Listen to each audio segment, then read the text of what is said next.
convert. Wala, isang Santa ticket. Coffee ha? Wala, nangigil yung katapat.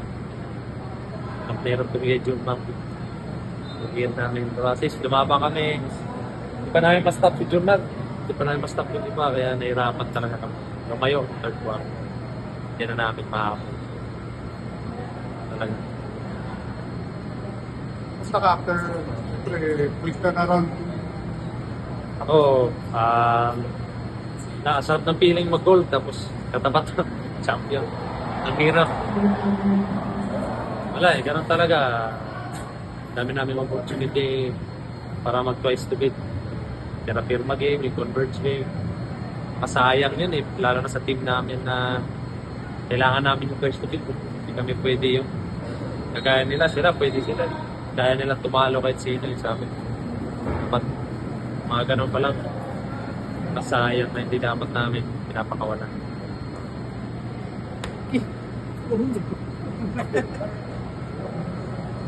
But syempre, gold yun eh. Big thing yun. Pero may konti bang regret na parang kung nawala ka. Hindi naman, hindi mapapalitan yun. Pero kaya naman nila eh. Nandun na kami, lamang kami. Converse, lamang kami. Lamang kami. Tinapirma, lalo, lamang kami. Tapos, wala, hindi namin na ipanalo. Yun yung mga hindi pwede mangyari sa bata natin kagaya sa amin. Mga ganun kasi, natalo na namin San Miguel, natalo na namin Miracle. Natalo na kami ng mga bigating teams eh. Tapos natalik pa kami dun sa binawian kami ngayon. At lesson sa amin yan, yung mga kaya namin matalo, lalo na sa mga pangat na araw, kunin namin. Importante sa amin yung twice to beat. Sipin mo, twice to beat yung kalaban sa inyo, may isa pa, dapat. Ayun, wala, win. Sama. Gagawa, ikaw talaga. Alam masakit yung tawag kayo dito, pero syempre, may type na nag-reflect dun sa ginawa niyo sa bawat. Okay ba yun? Makalimutan yun. Daming pinaghirapan rin doon. Hindi lang kami, SPP, coaching staff. Saka nahirapan kapag buo pa lang ng lineup. Limang practice lang ata kami, 6. Tapos isang basis na kami nag-kompleto. Siraan pa kami ng bus. Daming nangyayari doon. Hindi pinapasok pa natin Pilipino. Dami, bad calls. Nanalo pa rin kami, kaya sulit. Pero yun nga, importante rin sa amin dito yung NLF. Wala, ganun talaga, nakatapat namin yun. Madami pwede tapat, sila pa. At least binigay namin yung best namin, lumamang kami, sinubukan namin lahat, ginagawa.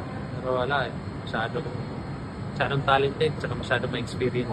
Kaya, nadali ko. Paano mo ma-describe yung business mo? Yun nga, gold, then nagawa kayo.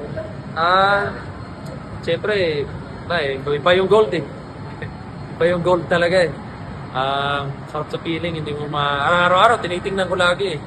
Sarap sa feeling kasi nga yung pinagdaanan namin, paano kami nabuo, gano'n. Paano kami nanalo doon, tapos home court pa nila, ganyan.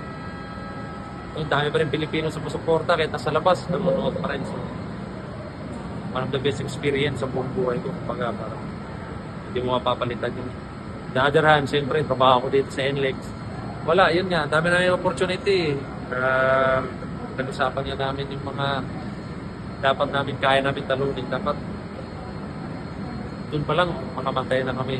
Hindi namin yun. Importante sa amin talaga yung twice to beat eh. Wala, back to the drawing board. Kuha kami ng import, sana makakuha kami solid na import. Yun. Sana pumabor na sa amin next month. Thank you ah. Thank you, sir. Sarap na.